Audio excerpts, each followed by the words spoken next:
জয় Shriram. Good morning সবাইকে। অযোধ্যা ধাম থেকে আমরা এখন যাচ্ছি সকালবেলা 6টার আরতি দেখতে। বাজছে এখন 5টায় 10-15 মতো, 5:30টার সময় রিপোর্টিং আছে। যাই দেখি সকালের আরতির কীরকম কী এক্সপিরিয়েন্স হয় না হয়। তো দাঁড়িয়ে আছি লাইনে এখানে পাশের বিয়েতে। হ্যাঁ, তো আরতি দেখে বেরোলাম এখন। ভালো, একদম সামনে থেকে পুরো প্রপার দেখতে পেয়েছি। প্রসাদ খেলাম, মাথায় তিলক কেটে দিল। প্রসাদটা ছেঁড়া ছিল খেতে, কি ছিল না চাচি। আমি তো ক্ষীর ছিল, ক্ষীর আমি 2-2 বার নিয়ে খেয়েছি। তো 6টার সময় এসেছিলাম দেখতে, এখন এই 6:40-45 মতো বাজছে। আর সাজেস্ট করবো আরতি দেখতে এলে এইসব কোনো জিনিসপত্র, লাগেজ, ফোন, টাকা কিচ্ছু নিয়ে এসো না। অনেক ঝামেলা দৌড়াদৌড়ি করতে হবে, আমরা বুঝেছি। পারলে জুতোটাও পরে এসো না, ঠিক আছে?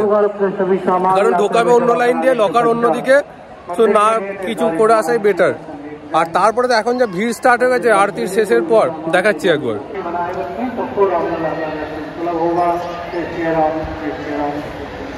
প্রচুর ভিড় স্টার্ট হয়ে গেছে। তো সকালবেলার টাইমটা সবাই মনে করে যে এলে তাড়াতাড়ি দেখতে হবে, কিন্তু সকালবেলার টাইমটা অ্যাভয়েড করাই ভালো। যত সকালে হবে তত ভিড় বেশি। একটু দেরি করে বেলার দিকে এলে একটু ফাঁকা পাওয়া যাবে।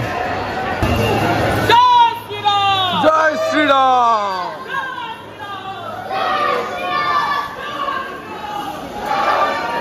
এখন দেখিস কত ভিড়, প্রচুর। আমরা কালকে এসেছিলাম যখন, তখন কিন্তু অত ভিড় ছিল না। চলে এসছি এখন ব্রেকফাস্ট করতে। ব্রেকফাস্ট করে যাবো হচ্ছে সূর্য নদীতে স্নান করতে। তো একটা জায়গায় দাঁড়িয়ে আছে, এখন ব্রেকফাস্ট করবো। দেখাচ্ছি গরম গরম কচুরি ভাজা হচ্ছে, কচুরি, জিলিপি, যা খাবে সব আছে এখানে।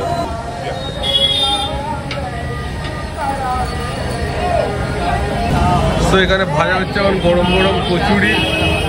খাবো হচ্ছে কচুরি, আর তার সাথে হচ্ছে তরকারি। হচ্ছে আমাদের ব্রেকফাস্ট। চলো, তো আমরা এখন যাচ্ছি সূর্য নদীতে চান করতে। আজকে আমাদের ডে 2 অযোধ্যাতে আজকে আমাদের কী প্ল্যান সেটা একটু তোমাদেরকে বলে রাখি। প্রথমেই সকাল সকাল ঘুম থেকে উঠে আমরা পৌঁছে গেলাম হচ্ছে আরতি দেখার জন্য রাম মন্দিরে। তারপরে এসে ব্রেকফাস্ট সেরে আমরা চলে যাচ্ছি এখন সরজু নদীতে স্নান করতে। আমাদের হোটেল মানে রাম মন্দিরের ওখান থেকে সরজু নদী পৌঁছাতে টোটো ভাড়া পার হেড ওই 25 থেকে 30 টাকা মতো লাগবে। সরজু নদীতে পৌঁছে ওখানে নয়া ঘাট আছে আর পুরনো ঘাটও আছে, যেখানে স্নান করার জন্য আছে। আমি প্রেফার করব নয়া ঘাটটাতে যেতে পারো স্নান করার জন্য, ওটা খুব পরিষ্কার পরিচ্ছন্ন। আর তারপরে স্নান করে এসে আমরা পৌঁছে যাই আবার হোটেলে এসে লাঞ্চ টাঞ্চ করে একটু রেস্ট নিয়ে আবার বিকালে আমরা চলে যাই হচ্ছে সরজু নদীতে। সরজু নদীর ওখানে গিয়ে পুরনো ঘাট যেটা, সেখানে আমরা আরতি দেখি। আরতি দেখার পর নয়া ঘাটে আসি। নয়া ঘাটে এসে সেখানে লেজার শো হয়, সেটাও দেখি। তো আমরা এখন পৌঁছে গেছি লতা মঙ্গেশকর চক। এখান থেকে যাবো সরজু নদীতে স্নান করতে।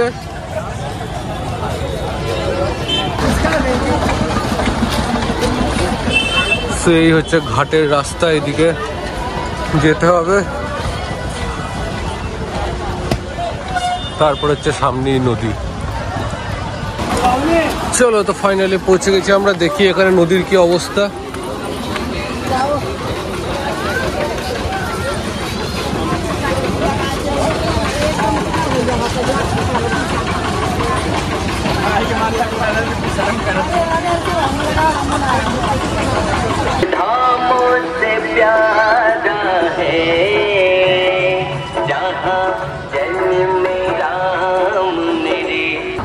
তো আমরা প্রথমে সরজু নদীর ওই ঘাটটায় স্নান করলাম। এই ঘাটটা খুঁজছিলাম কিন্তু পেলাম না। তো স্নান করার পরে যখন এসছি তখন দেখছি নয়া ঘাট, এদিকে যেটা বানানো হয়েছে এটা। তো আমি ওইখানটায় স্নান করিনি, তো এই দিকটায় এলাম যেখানে ওই প্রদীপগুলো জ্বালানো হয়েছিল। তো ভাবছি এখানটাতে আমি স্নান করব, দেখি এখানকার কি অবস্থা। বাট এখানকার জল টল সব ভালোই মনে হচ্ছে। তো এখানে করি এবার স্নানটা। এই জায়গাটা বেশ ঠিকঠাকই লাগছে, স্নান করার মতো বেশ ভালো। এইখানে করে নেবো হচ্ছে স্নান। চেষ্টা করবে স্নান করতে হলে এই জায়গাটা এসে করার। এখানে জলটাও বেশ ভালো, ওইদিকে জলটা অনেক অপরিষ্কার আছে একটু, এটা বেটার এখানে। তো এখান থেকে উপরে উঠে এসে এখান থেকে টোটো পাওয়া যাবে, এইদিকে রাস্তা। তো এখন চলে এসেছি হচ্ছে আমরা আখের রস খেতে। সরে যা রে।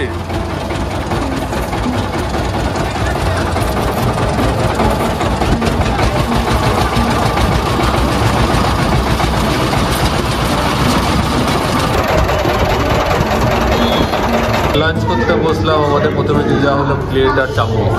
এটা হচ্ছে আজকে আমাদের খাবার, ভাত ডাল, আর এখানে হচ্ছে আলুর দম, কাশ্মীরি আলুর দম, ভাত আর ডাল।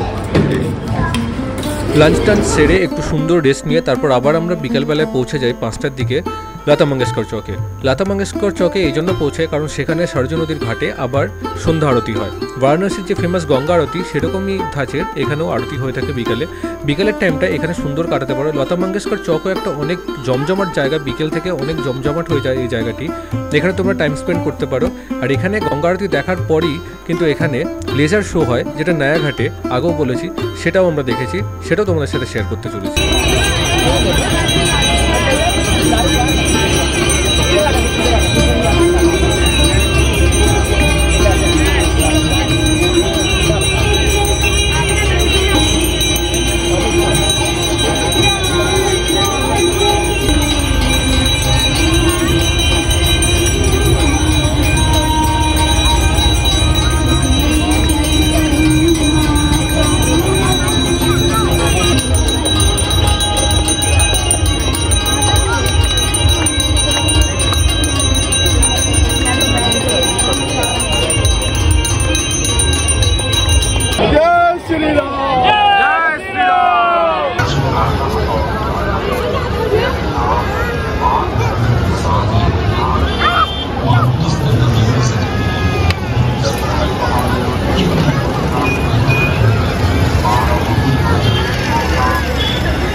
আমাদের করে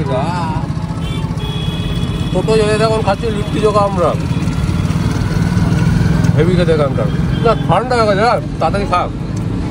সো এই পর্বে তোমাদের সাথে শেয়ার করলাম অযোধ্যাতে আমরা ডে 2তে কী করলাম সকাল থেকে সন্ধে অবধি, সমস্ত ডিটেলস তোমাদের সাথে শেয়ার করেছি।